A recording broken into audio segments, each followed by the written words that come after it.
금요일입니다. 주님의 은혜 안에서 한 주를 잘 마무리하는 하루 되시기를 축복합니다.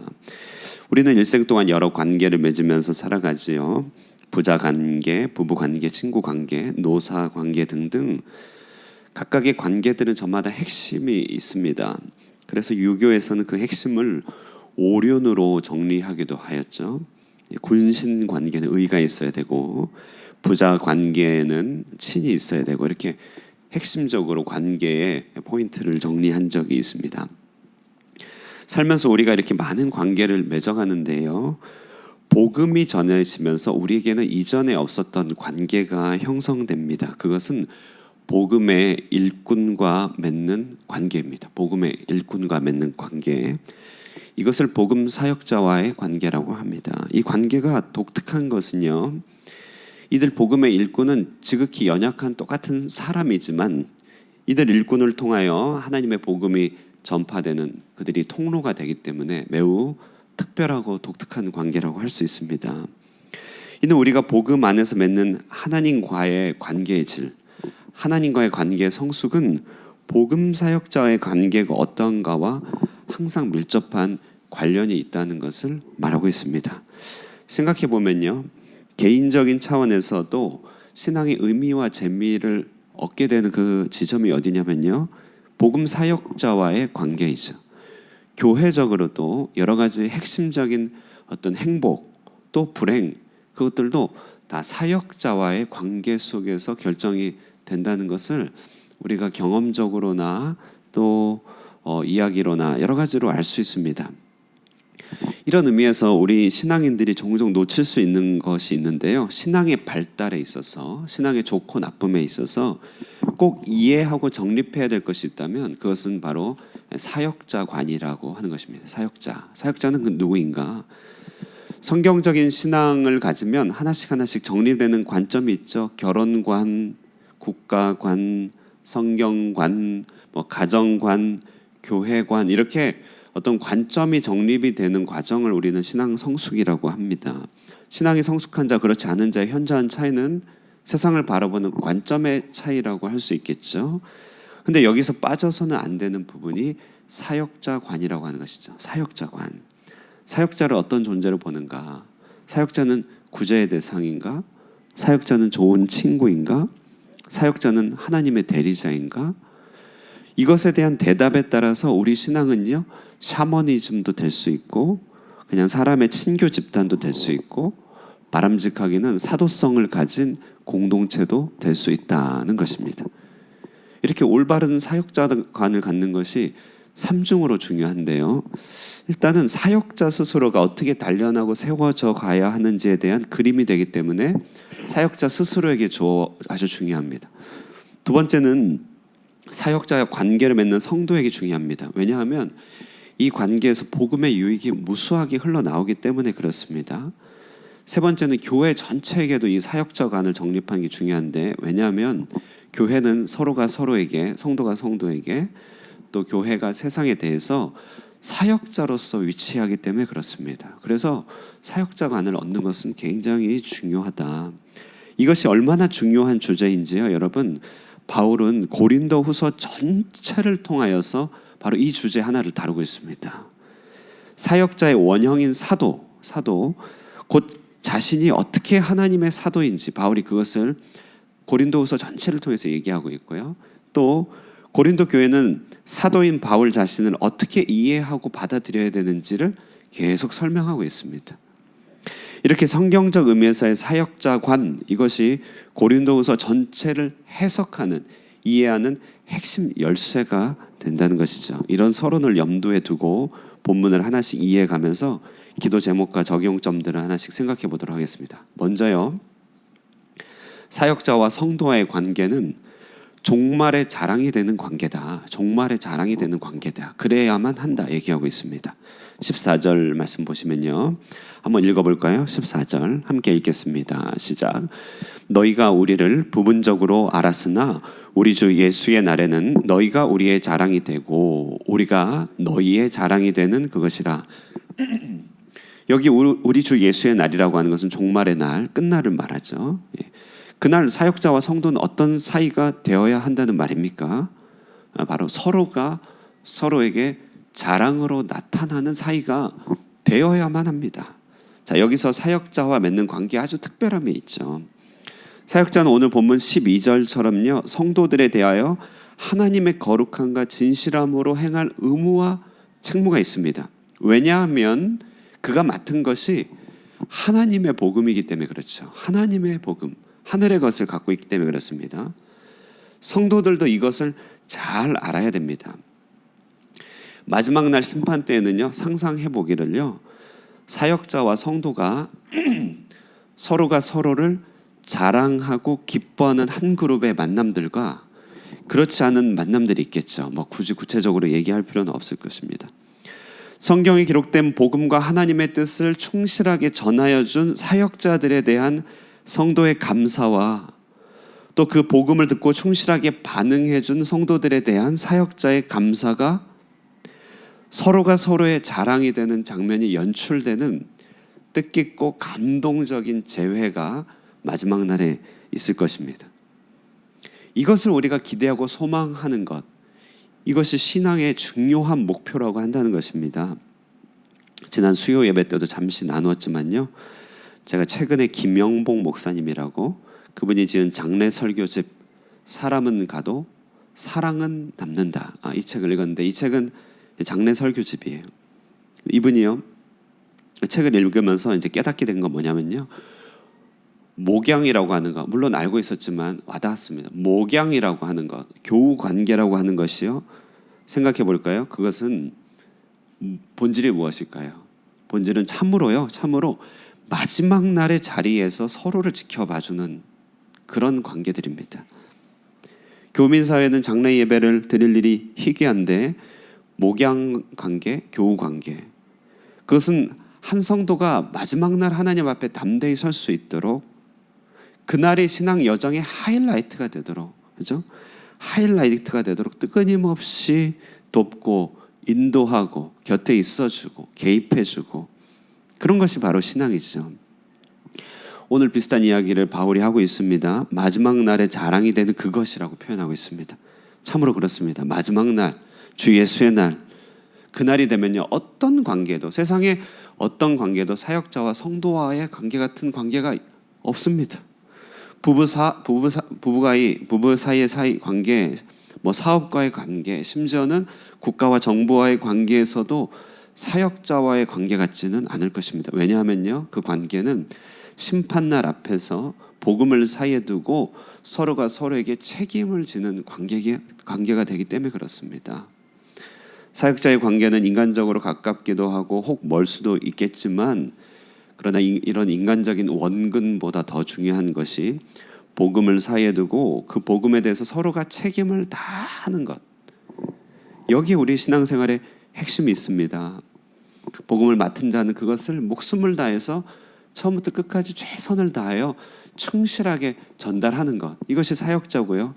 받게 된 복음 앞에서 부끄럽지 않도록 삶을 경성하고 복음에 합당하게 생활함으로 하나님 앞에 서는 것, 이것이 또한 성도의 또 책임이겠죠. 그러므로 장차 임할 종말 앞에서, 또 언제 호련히 임할 종말 앞에서 그것을 염두에 두면서 서로가 주 앞에서 자랑거리가 되도록, 정말 자랑스럽습니다. 정말 자랑스럽습니다. 복음을 중심으로 서로가 스스로를 구비하고 다듬어가는 일, 이것을 생각하는 것이 신앙생활에 있어서 굉장히 중요한 파트라고 하는 것입니다. 구체적으로는 저와 여러분이 어떻게 복음을 사이에 두고 하나님 앞에서 서로를 자랑스러워할 수 있을까를 염두에 두는 것이 우리 호치민의 신앙생활의 중요한 목표점이 아니겠습니까? 이런 목표점을 가지고 기도하고 생활하고 기대해 주는 것, 여기에 하나님이 기뻐하시는 적용점이 있다고 하는 것이죠. 서로가 종말론적인 관계다, 방금 이것을 말씀드렸습니다. 두 번째는요, 사역자와 성도 관계는 상호 아멘으로 화답하는 관계입니다. 복음의 물줄기가 막히지 않도록 서로 아멘으로 화답하는 관계에 18절, 하나님은 미쁘시니 우리가 너희에게 한 말은 예하고 아니라 함이 없노라. 여기 예가 헬라어, 원래는 히브리어인데요, 아멘입니다. 아멘. 오늘 이 15절부터 22절까지 내용은 언뜻 이해하기가 어려운데요. 그런데 이 15절부터 22절에 바울이 풀어가는 이 논의의 방법이 고린도후서 전체를 풀어가는 사례입니다. 사례로서 하나를 제시해주고 고린도후서 전체를 이런 식으로 풀어갑니다. 무슨 말이냐면요, 15절에서 22절의 배경이 되는 한 구체적인 얘기가 있는데요. 그것은 바울이 고린도 교회를 방문하기로 한 계획이 좀 변경된 일이 있었습니다. 그래서 고린도 교회가 이 문제에 대해서, 바울에 대해서 약간 불신임을 하게 된 것이에요. 바울의 이야기, 논의의 초점은 이 변경건을 그렇게 오해나 불신임으로 반응하지 않기를 소망한다. 그래서 아멘이 막히지 않기를 바란다. 그 얘기를 하고 있습니다. 조금 더 말씀드리면요, 사도행전과 고린도 전후서 배경을 가지고 말씀드리면, 원래 바울은 예루살렘 성도들을 위하여 이방 땅에서 모금한 모금액을 가져가는 게 바울의 사역의 굉장히 중요한 목표였습니다. 영의 것으로 받았으면 육의 것으로 공급해야 되지 않겠느냐. 이 바울의 신학의 굉장히 중요한 부분이고요. 그래서 이방이 유대인으로부터 받게 된 복음을, 그것을 합당한 열매로 드리기 위해서 가나안 가운데 구제가 필요한 예루살렘에 모금을 전달하는 것, 이것이 아주 바울의 사역의 중요한 포인트로 잡았습니다. 그래서 예루살렘으로 돌아가는 길에 바울은 이 에베소, 아시아에 있는 에베소에서 마게도냐를 지나 빌립보 성이죠, 쭉 아테네로 내려서 아가야 성 밑에 있는 그리스 아가야 성, 거기 도착해서 고린도 교회 가기로 한 것이 원래 계획이었습니다. 그러기 전에 이제 바울은 에베소에서 디모데를 먼저 보내가지고 뜻을 전달하려고 했는데, 제자 디모데가 도착한 고린도 교회는요, 분위기가 너무 안 좋았습니다. 소용돌이가 치고 있었어요. 그것은 바울을 그 당시에 대적하고 경쟁했던 사람들이 동쪽 예루살렘에서부터 와서 고린도 교회를 막 휘저었던 것입니다. 그래서 거기에 동화된 사람들이 바울을 거부하고 불신임하였던 일들이 있었어요. 바울은 그 얘기를 듣고 급하게 고린도 교회를 방문합니다. 그런데 고린도 교회를 방문하고 이제 예루살렘으로 가기 위해서 다시 고린도 교회에 방문하겠다, 이 계획을 말하고 방문했는데, 그것이 이제 15절인데요.